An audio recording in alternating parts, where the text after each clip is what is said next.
Pascal law के according हमारे पास definition, इसकी सिंपल सी डेफिनेशन क्या है? Pressure exerted on fluid element in all the direction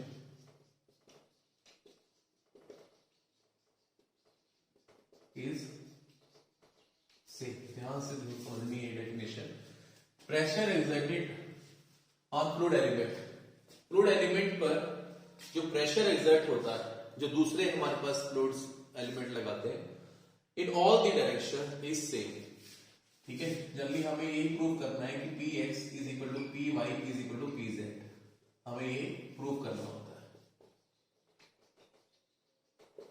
ठीक है ना, अगर कोई भी फ्लूइड एलिमेंट, जल्दी मैंने बोला था किसी भी शेप के लिए ले सकते हैं, तो पास्कल एक साइंटिस्ट था जिसने क्या शेप पिक कर ली कि वही प्रिज्म शेप का है।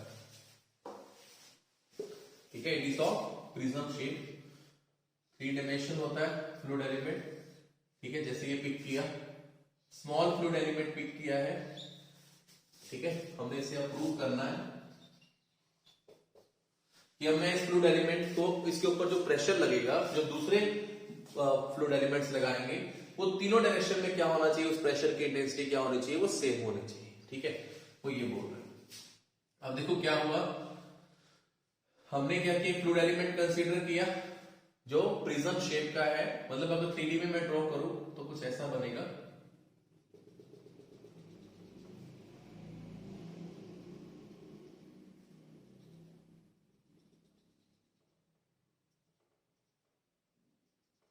कुछ इस शेप का बनेगा।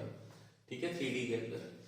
अब देखो ये एक्सट्रैक्शन है, हमने क्योंकि स्मॉल फ्लूइड एलिमेंट कंसीडर किया है, तो इसके थिकनेस, इसकी जो लेंथ है वो dx है, और ये साइड dy है, और ये साइड हमारे पास है ds के इक्वल है। ठीक है, जो थिकनेस है वो हम इसे फर्स्ट यूनिट कंसीडर कर रहे हैं, 1 यूनिट, मतलब 1 यूनिट के इक्वल है। ठीक है ना, ये भी 1 यूनिट के इक्वल है, तो इसमें कंफ्यूज नहीं होना है। अगर मैं एरिया निकालूं इस फेस का, तो ये एक रेक्टेंगल फेस बनेगा, ध्यान से समझना है, रेक्टेंगल फेस बनेगा, इसके लिए क्या हो जाएगा, this side into this side, मतलब dy इंटू 1। अगर हम यहां से प्रेशर लगा रहे हैं तो ये एरिया आएगा, परपेंडिकुलर सेक्शन वाला एरिया पिक करते हैं, तो ये एरिया किससे इक्वल हो जाएगा, dx इंटू 1। ठीक है, अब मैं ऐसे इस सेक्शन में फोर्स लगा रहा हूं, तो ये हमारे पास एरिया क्या हो जाएगा, ds इंटू में 1। ठीक है, ये ध्यान से समझना है। अब जैसे हमने ये फोर्स इस डायरेक्शन में लगेगा इससे, ठीक है, प्रेशर फोर्स जो लगेगा अलोंग, अब ये देखो ये डायरेक्शन क्या हो गई, y डायरेक्शन है। f ऑफ y अगर मैं फाइंड आउट करूं, x के परपेंडिकुलर क्या होता है, y सेक्शन ही तो होता है जनरली। f ऑफ y अगर मैं फाइंड आउट करूं तो वो किससे इक्वल आएगा, प्रेशर। ठीक है, ये किससे इक्वल हमारे पास होगा, pressure intensity along y direction. ठीक है, इनटू में एरिया, देखो इस साइड अगर मैं ऐसे फोर्स लगा रहा हूं तो एरिया कौन सा आ रहा है हमारे पास, अलोंग दिस साइड, मतलब dx इंटू में 1। अब अगर मैं इस डायरेक्शन में फोर्स लगा रहा हूं, अब देखो इसके ऊपर फ्लूइड एलिमेंट अब इस डायरेक्शन में भी फोर्स लगाएगा परपेंडिकुलर सेक्टर के अंदर, तो ये हमारे पास f ऑफ x आ जाएगा, जो किससे इक्वल हो जाएगा, pressure in direction of x into में dy इंटू 1। अब यहां देखो ऐसे इसके ऊपर इस सेक्टर के परपेंडिकुलर सेक्टर पर क्या लगेगा, z डायरेक्शन में फोर्स लगेगा, प्रेशर इंटेंसिटी इन z, यहां आ जाएगा ds इंटू 1। ये ध्यान से समझना है। हमने फोर्सेस को स्प्लिट कर दिया कि x डायरेक्शन में कितना फोर्स लग रहा है, y में कितना लग रहा है, और z में कितना लग रहा है, in terms of pressure and area हमने ये डिफाइन कर दिया। ठीक है, हमने क्या किया, अभी हमने निकाला है फोर्स इन x डायरेक्शन, और वो किससे इक्वल हमारे पास आया, px इंटू में dy इंटू में 1। ऐसे ही फोर्स इन y डायरेक्शन हमने निकाल दिया, py dx इंटू में 1। ऐसे ही हमने फोर्स इन z डायरेक्शन भी हमने फाइंड आउट कर लिया, जो किससे इक्वल आया, pz ds इंटू में 1। ठीक है, ये एरिया को रिप्रेजेंट कर रहा है, क्योंकि थर्ड साइड हमारे पास जो इसका हम जो थिकनेस अज्यूम कर रहे हैं वो 1 अज्यूम कर रहे हैं, यहां तक हो जाएगा। अब देखो, चलो ये ds तो हमारे पास ये साइड है, ये साइड, ये लेंथ हमारे पास ds है। अगर मैं यहाँ जिस पॉइंट पर हमने ये सेक्शन किया, एक परपेंडिकुलर सेक्टर कट कर दो। अब ध्यान से समझना है, देखो परपेंडिकुलर मतलब वर्टिकल और इंक्लाइन के बीच में एंगल कितना है, थीटा। ध्यान से समझना, देखो ये टोटल एंगल हमारे पास कितना है, 90 डिग्री है ना, टोटल एंगल 90 डिग्री है। वर्टिकल और इंक्लाइन के बीच में एंगल कितना है, थीटा, तो ये एंगल भी कितना हो जाएगा, थीटा ही हो जाएगा। ध्यान से समझनी है बात, वर्टिकल और इंक्लाइन में एंगल कितना है, थीटा। वर्टिकल और इंक्लाइन के बीच में एंगल थीटा, मैथमेटिकल रिलेशन है। तो ये रिमेनिंग एंगल कितना रह जाएगा, क्योंकि टोटल 90 था तो रह जाएगा 90 माइनस थीटा। अब हम ऐसा क्यों कर रहे हैं, क्योंकि मुझे मालूम है कि फ्लूइड एलिमेंट जो है वो स्टैटिक फ्लूइड के अंदर है जो हम कंसीडर कर रहे हैं, तो हमें इक्विलिब्रियम ऑफ फोर्सेस करना है कि ये फोर्सेस जो है वो इक्विलिब्रियम में है। जितना वर्टिकली अपवर्ड फोर्स लग रहा है that must be equal to downward force, जितना लेफ्ट हैंड साइड फोर्स लग रहा है must be equal to right hand side force. तो ये तो प्योर हॉरिजॉन्टल है, ये प्योर वर्टिकल है, ये इंक्लाइन है। तो इस इंक्लाइन कंपोनेंट को हमें दो कंपोनेंट में क्या करना पड़ेगा, रिजॉल्व करना पड़ेगा। क्या करना पड़ेगा, रिजॉल्व करना पड़ेगा। देखो हमारे पास एफ ऑफ जेड ऐसे आ रहा है, ठीक है, जो इस इक्वल है P Z into D S into 1 है, 1 ही आ जाए तो मतलब मल्टीप्लाई करके 1 एब्सोल्यूट कर दो। अब देखो ये एंगल कितना बन रहा है हमारे पास, 90 माइनस थीटा, इसको इलाज करके दिखाया। यहां से अगर मैं इसको कंपोनेंट में रिजॉल्व करूं, कैसे करेंगे, एक आएगा हमारे पास हॉरिजॉन्टल कंपोनेंट, ठीक है, जो इस साइड में क्या करेगा, क्लोज करेगा, ऐसे क्लोजिंग करता हुआ एक वर्टिकल कंपोनेंट। इंक्लाइन के दो कंपोनेंट होते हैं ना, एक हॉरिजॉन्टल और एक वर्टिकल। तो एंगल के साथ वाला कंपोनेंट तो बन जाएगा, मतलब P Z D S cos of 90 minus theta, और सामने वाला पी जेड डी एस और साइन ऑफ 90 माइनस थीटा। ये ध्यान से समझना है, सामने साथ वाला कंपोनेंट कोस, सामने वाला साइन कंपोनेंट आ जाएगा। एंगल 90 माइनस थीटा है ये हमारे पास। यहां तक कर लिया, मैं इसे रब कर रहा हूं। अब देखिए अगर मैं करूं बैलेंसिंग ऑफ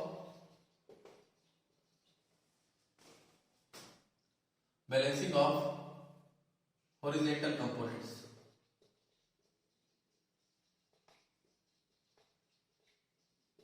अगर हम बैलेंस कर रहे हैं हॉरिजॉन्टल कंपोनेंट्स को, ठीक है, मतलब जितना राइट हैंड साइड फोर्स लग रहा है must be equal to left hand side force. अब देखो अगर मैं इसको ऊपर लिखना चाहूं तो मेरे पास एक तरीके से ये कंपोनेंट आ गया पी जेड डी एस। देखो साइन 90 माइनस थीटा क्या होता है, कॉस थीटा, फर्स्ट क्वाड्रेंट, ठीक है, और ये कंपोनेंट हमारे पास क्या आ जाएगा, पी जेड डी एस और cos 90 माइनस थीटा क्या होता है, साइन थीटा। ये हमारे पास कंपोनेंट फॉर्मेशन आ जाएगा। अब देखो बैलेंसिंग ऑफ हॉरिजॉन्टल कंपोनेंट करूं, हॉरिजॉन्टल कंपोनेंट जितना राइट हैंड साइड फोर्स लग रहा है, राइट हैंड साइड फोर्स क्या है, px इंटू में dy, that must be equal to left hand side force. Left hand side force component तो हमारे पास ये आ रहा है, pz इंटू में ds इंटू में क्या चल रहा है, cos ऑफ थीटा, ठीक है। यहाँ पे इतना क्वेश्चन हो जाएगा। अब मुझे cos थीटा को एलिमिनेट करना है, तो मैं ये राइट एंगल ट्रायंगल पिक कर रहा हूं। तो हमारे पास ये राइट एंगल ट्रायंगल जिससे हमने ये प्रिज्म बनाया था, ये थीटा है, ये है हमारे पास dx और सॉरी ये है dy और ये है dx और ये है ds, ठीक है, ये परपेंडिकुलर कंपोनेंट।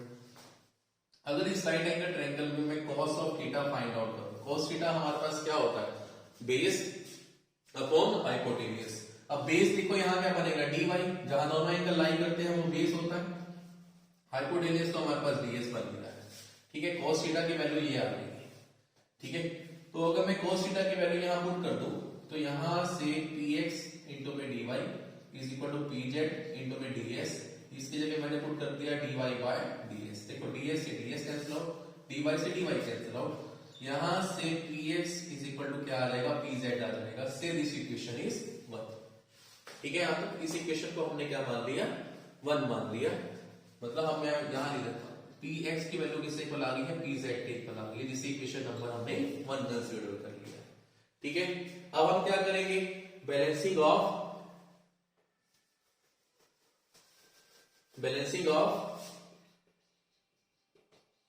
वर्टिकल कंपोनेंट करेंगे। वर्टिकली बैलेंस करना है हमने।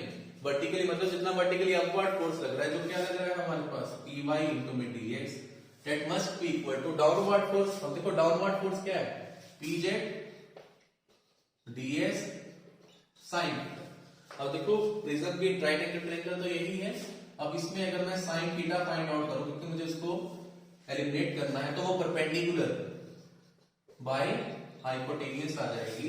तो ये आ गया P Y D X that is equal to P Z D S into में D X by D S.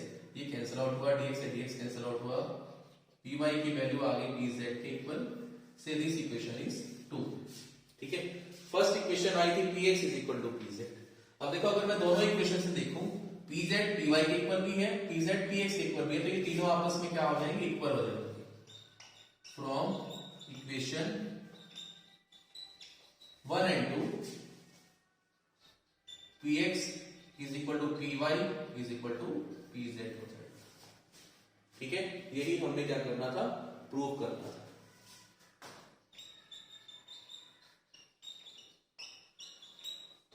ठीक है, यहां ये प्रूव हो जाता है। इतना पोज करके नोट डाउन करो।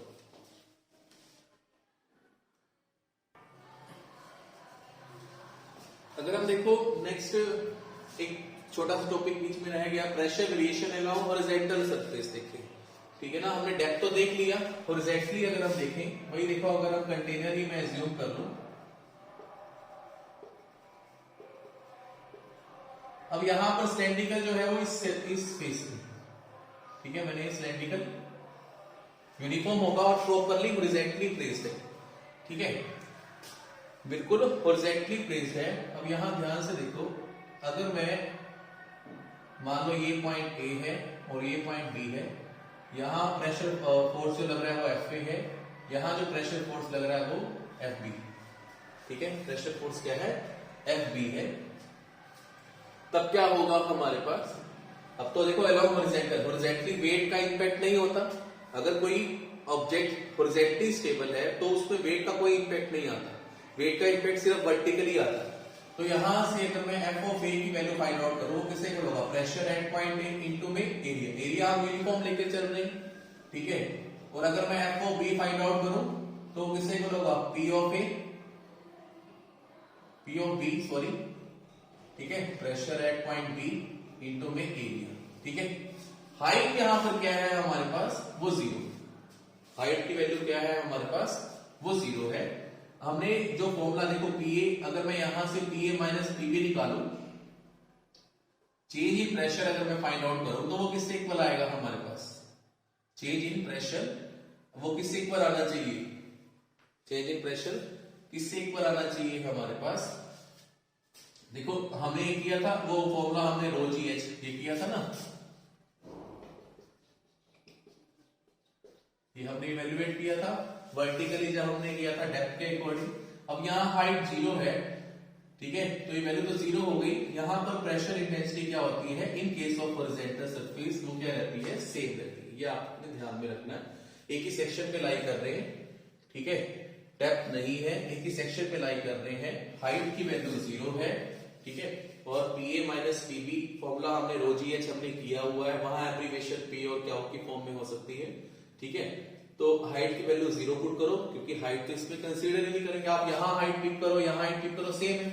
ठीक है ना, तो यहां से हमारे पास क्या आ जाएगा, प्रेशर एट एवरी पॉइंट क्या होगा हमारे पास, सेम होगा। अगर हम हॉरिजॉन्टल की बात करते हैं कि अगर हमने फ्लूइड एलिमेंट को कैसे कंसीडर किया है, वो हॉरिजॉन्टल इन नेचर है। ठीक है, इतना पोज करके नोट डाउन कर दो।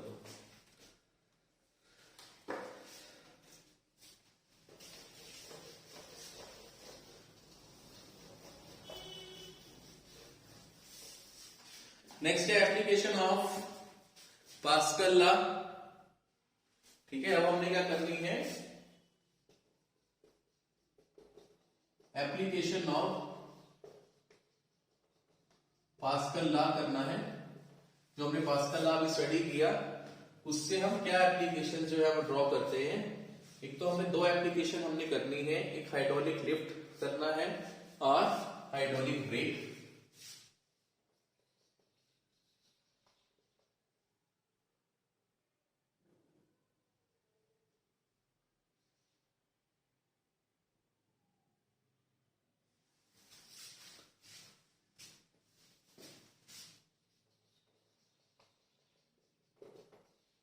हाइड्रोलिक लिफ्ट पहले करते हैं। हाइड्रोलिक लिफ्ट है, हाइड्रो का मतलब होता है वाटर, क्योंकि हम आइडल फ्लूइड लेकर चलते हैं। मैंने आपको पहले ही बताया जो हम सारी ये जो हम जितनी भी डेरिवेशंस करते हैं वो आइडली करते हैं, तो उसमें आइडल फ्लूइड ही कंसीडर किया जाता है। हाइड्रोलिक लिफ्ट है,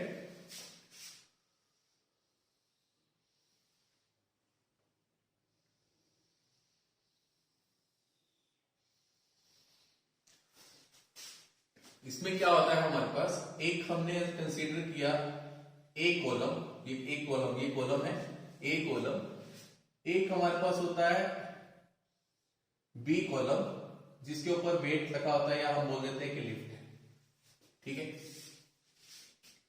और ये एक है हमारे पास सपोज करो एच कॉलम जो हॉरिजॉन्टल कॉलम है। अब यहां सारा क्या है हमारे पास फ्लूइड है,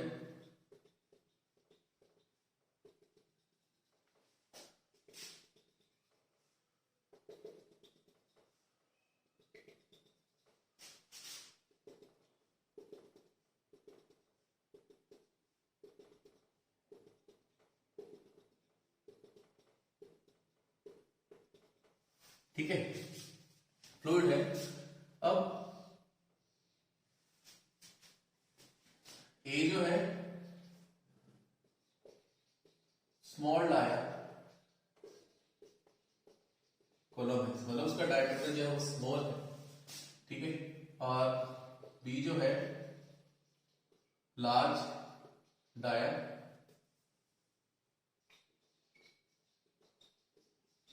वर्टिकल कॉलम लिख लो, लार्ज डाया वर्टिकल कॉलम है और एच हॉरिजॉन्टल कॉलम है, ठीक है, हॉरिजॉन्टल कॉलम। अब जो देखो ए है, column A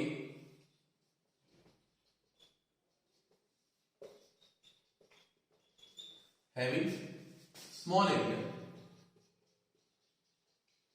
small A, column A का स्मॉल एरिया है स्मॉल ए, और इसमें हमने पिस्टन ऑफ स्मॉल डायमीटर, ठीक है, अपर एंड कवर्ड विथ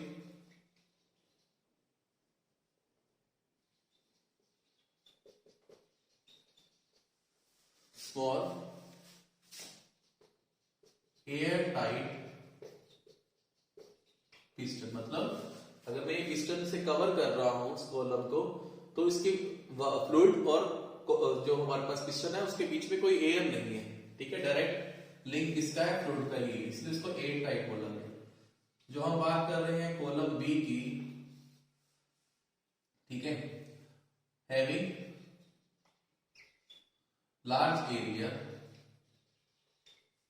इसे हमने कैपिटल ए कंसीडर कर लिया, कवर्ड विथ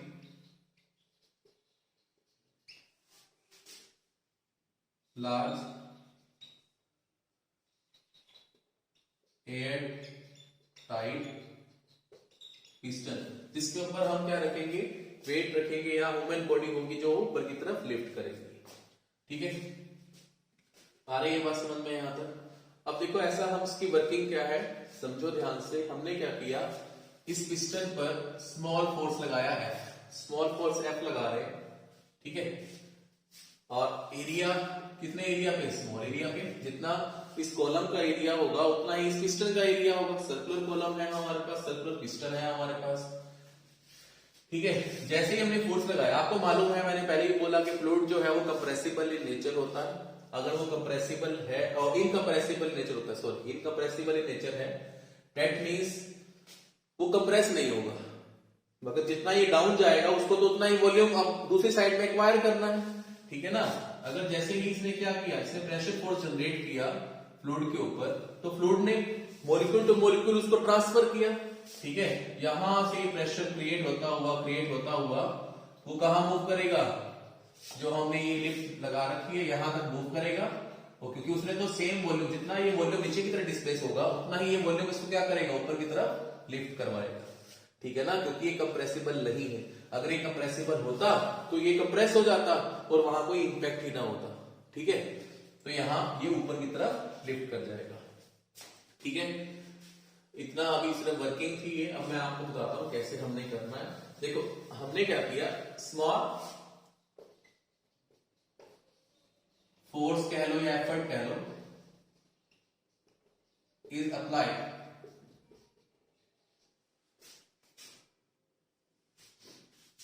ऑन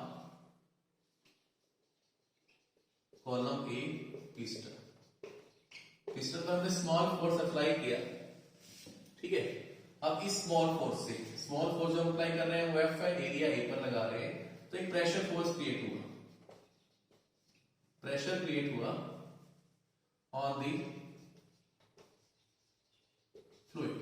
वो प्रेशर कितना था हमारे पास, जितना हमने फोर्स लगाया डिवाइड बाय एरिया, ठीक है। ये प्रेशर हो गया, और यही प्रेशर क्या होगा, कहां तक पहुंचेगा, इस वेट को ऊपर की तरफ लिफ्ट करवाने में, ठीक है।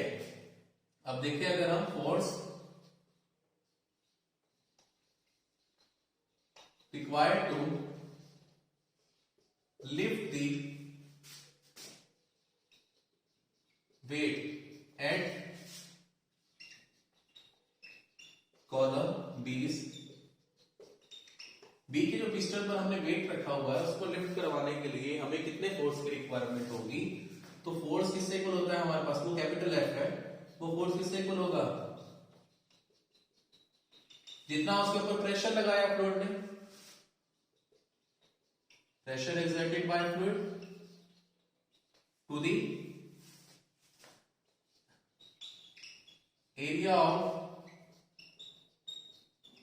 बी कॉलम या बी पिस्टन का जो एरिया होगा। अब देखो प्रेशर तो यही ट्रांसफर हो रहा है सारा का सारा, ठीक है। तो हमारे पास ये क्या आ गया, प्रेशर तो हमने लिख दिया small at divide by, sorry pressure तो हमारे पास यही रहेगा, ठीक है।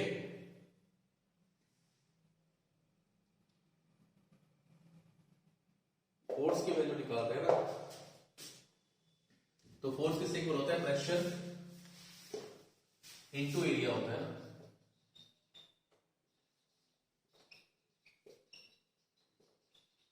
फोर्स तो प्रेशर इनटू एरिया होता है ना, प्रेशर होता है फोर्स अपॉन एरिया।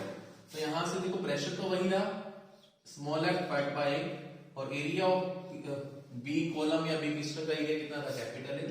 तो ये हमारे पास एक रिलेशनशिप एस्टेब्लिश हो जाता है फॉर हाइड्रोलिक लिफ्ट, ठीक है। ये एप्लीकेशन है, फर्स्ट एप्लीकेशन पास कर ला, इसे नोट डाउन करो।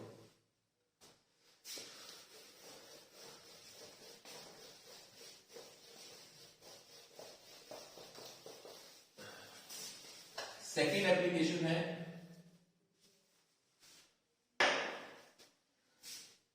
Hydraulic brake.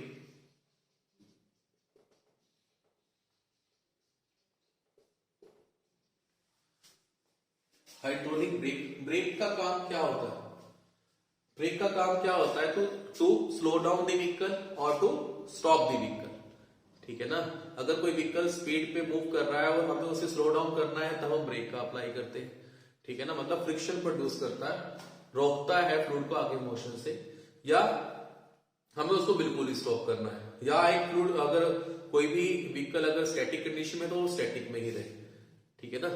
तो वो हाइड्रोलिकली कैसे ऑपरेट होगा, वो हमारे पास क्या होती है, हाइड्रोलिक ब्रेक होती है। उसमें हमारे पास क्या होता है, जो पार्ट्स होते हैं वो मास्टर सिलेंडर होता है,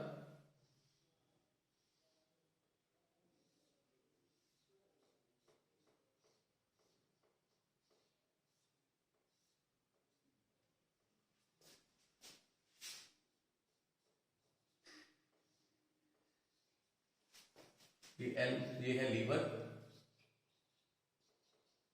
ये पैडल होता है,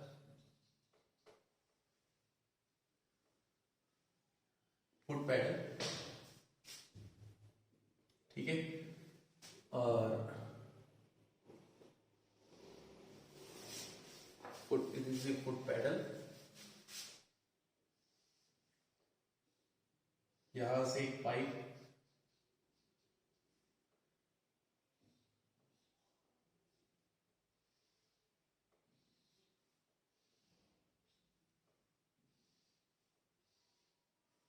ये P1 पिस्टन, ये होता है P2 piston,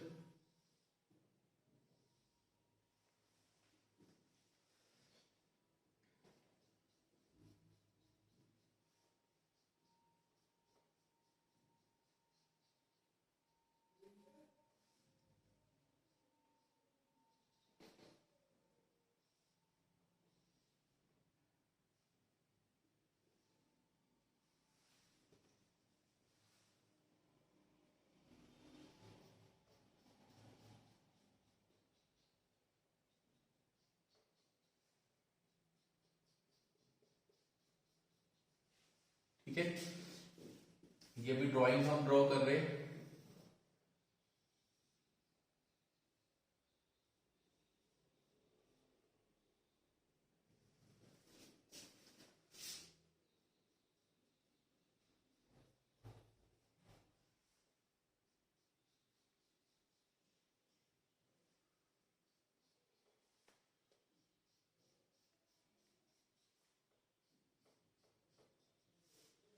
This is the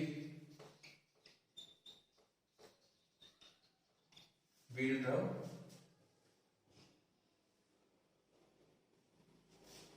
This is the master cylinder having piston P. ये पिस्टन 1 और 2 है, इसको हम बोल देते हैं व्हील सिलेंडर। ये शूज होते हैं S1 S2, these are the shoes, brake shoes. और ये आपस में एक स्प्रिंग के साथ भी इंटरलिंक्ड होते हैं। ये क्या है हमारे पास, स्प्रिंग, ठीक है।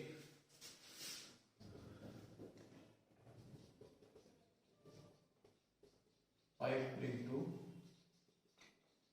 अदर व्हील्स, ठीक है। ये हमारे पास कुछ ऐसा स्ट्रक्चर होता है हाइड्रोलिक ब्रेक का, ठीक है। ये थ्योरी पार्ट ही है, तो आपको इसमें सिर्फ वर्किंग पता होनी चाहिए और आपने कुछ स्टडी करनी है। फिर देखो क्या होता है, जैसे ही हम ये लीवर कैसे ऑपरेट होगा, हम पैडल के ऊपर जब पैडल को प्रेस करते हैं, जब हमें ब्रेकिंग प्रोसीजर अप्लाई करना है, ठीक है, जैसे हमने पैडल को प्रेस किया, लीवर क्या करता है, पिस्टन को इनवर्ड डायरेक्शन में मूव करवाता है। यहां सारा का सारा हमारे पास क्या है, यहां सारा का सारा हमारे पास क्या होता है, इनसाइड द मास्टर सिलेंडर होता है ब्रेक वाल्व, ठीक है। मास्टर सिलेंडर के अंदर हमारे पास क्या है कि ब्रेक ऑयल है।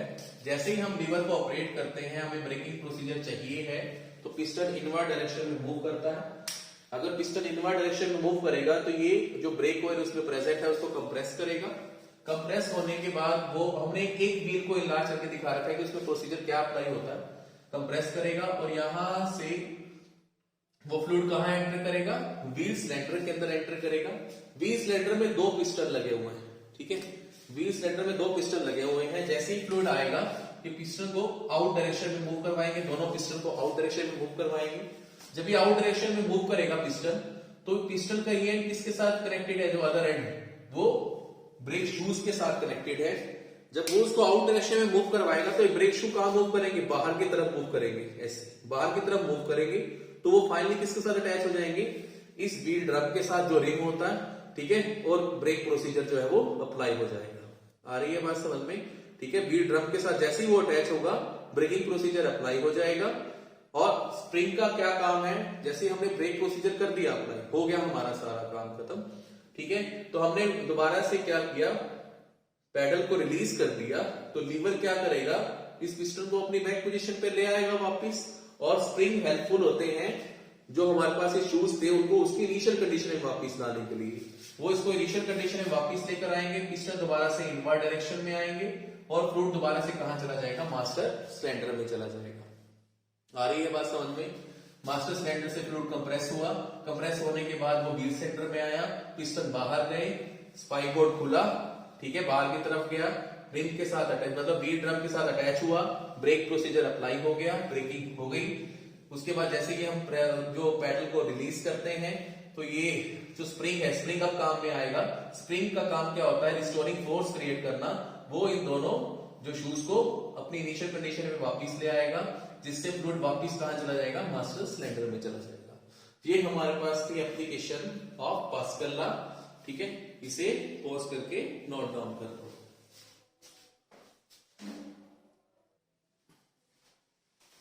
देखो न्यूमेरिकल करेंगे हम। अब hydraulic lift has a RAM. RAM क्या होती है कि जहां पर हमने हाई व्हील पिस्टन जो हमने किया था ना, ये हमने ड्रॉ किया था, जो ये लार्ज पोर्शन जिसके ऊपर हम वेट रखते हैं उसे हम क्या बोलते हैं, रैम बोलते हैं। मतलब ये हो जाती है हमारे पास रैम। जो स्मॉलर डायमीटर होता है इसे हम बोलते हैं प्लंगर, जिसके ऊपर हम एफर्ट अप्लाई करते हैं, ठीक है। मतलब दैट मींस आपको कैपिटल डी गिवन है, वो है 30 सेंटीमीटर, तो हम कैपिटल ए निकाल सकते हैं, ठीक है। चलो आप पहले क्या करो, इसको रेडियस में कन्वर्ट कर लो। जो रेडियस होती है वो डायमीटर का हाफ होती है, दैट मींस 30/2, ये आ जाएगी 15 सेंटीमीटर। अगर आपको इसको मीटर में कन्वर्ट करना है तो 15 मल्टीप्लाई बाय 10⁻⁻2 मीटर, हमने इसे मीटर में कन्वर्ट कर दिया। अब उसके बाद हमारे पास क्या होता है, एरिया, ठीक है। एरिया निकालेंगे, फॉर्मूला है पाई आर स्क्वायर, ठीक है, पाई आर स्क्वायर।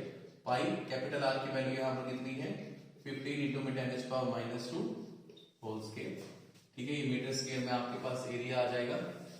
अब आपको देखो प्लंगर का डायमीटर कितना गिवन है, मतलब स्मॉल डी कितना गिवन है, 4.5 सेंटीमीटर। दैट इज, अगर हम रेडियस निकालें स्मॉल आर तो वो d/2 होगा, मतलब 4.55 डिवाइडेड बाय 2 क्या आ जाएगा, 2.25, ठीक है, 2.25 सेंटीमीटर। तो इस रेडियस को हम मीटर में भी कन्वर्ट कर सकते हैं, 2.25 इंटू में 10⁻⁻2 मीटर। तो एरिया हम निकाल सकते हैं, स्मॉल एरिया क्या हो जाएगा, पाई इंटू में आर स्क्वायर। हमारे पास आंसर आ जाएगा पाई, और कैपिटल आर क्या है हमारे पास, तो स्मॉल आर क्या है हमारे पास, 2.25 10⁻⁻2 उसका होल स्क्वायर मीटर स्क्वायर में स्मॉल एरिया था, ठीक है। हमने देखो, अब हमने इसके ऊपर स्मॉल एफर्ट लगाया। स्मॉल एफर्ट कितना था हमारे पास, जो हम एफर्ट लगा रहे हैं उसकी वैल्यू आपको 50 न्यूटन गिवन है, ठीक है। ये 50 न्यूटन प्रेशर एक्सर्ट करेगा, ठीक है ना। ये 50 न्यूटन क्या करेगा, जो हमारे पास प्रेशर अगर मैं निकालूं, प्रेशर और फ्लूइड पहले अगर मैं निकालूं,